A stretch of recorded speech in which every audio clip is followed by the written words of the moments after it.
Hello friends, how you doing this evening or this morning, whatever the hell you are? I'm coming to you pre-recorded from the Vegas Strip. I had gone to a comedy open mic last night, and unfortunately I wasn't the shark.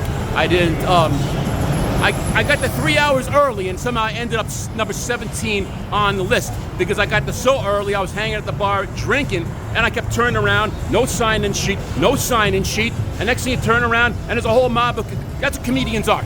They're sharks, you know what, screw it. I'm not gonna wait for the next open mic.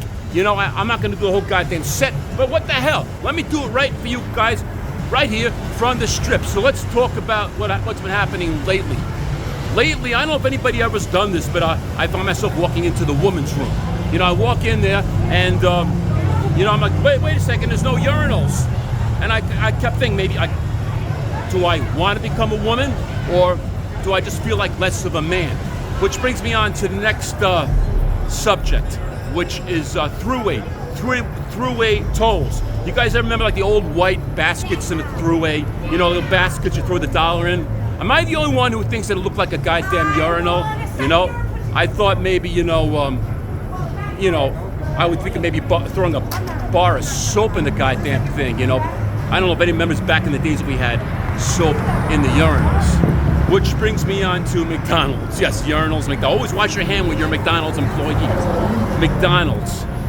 You ever notice McDonald's, like now when you order at the machine, they give you like a little number, right? A little table number, and you bring. Am I the only one notice like that's the same goddamn number that they use at forensic homicide scenes?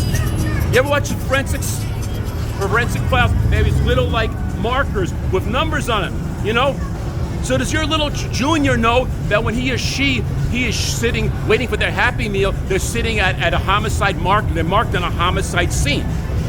Yes, so while we're talking about families, let's talk about marriages, because I do watch the forensic files. And I noticed that I'm learning a lot about poisoning, okay?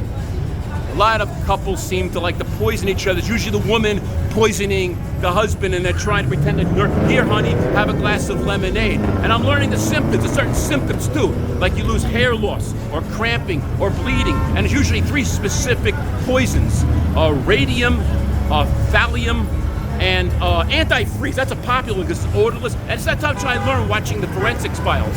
Anyway, I just want to say that I have returned to Vegas. The reason I turned to Vegas is because there are no rules in Vegas. I tried visiting other cities, and no city is like Vegas. You can drink 24 hours a day. You can smoke weed. You can smoke cigarettes.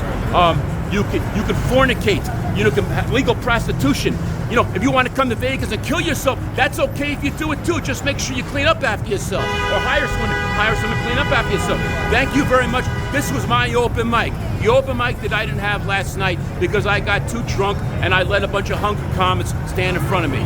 See you guys soon.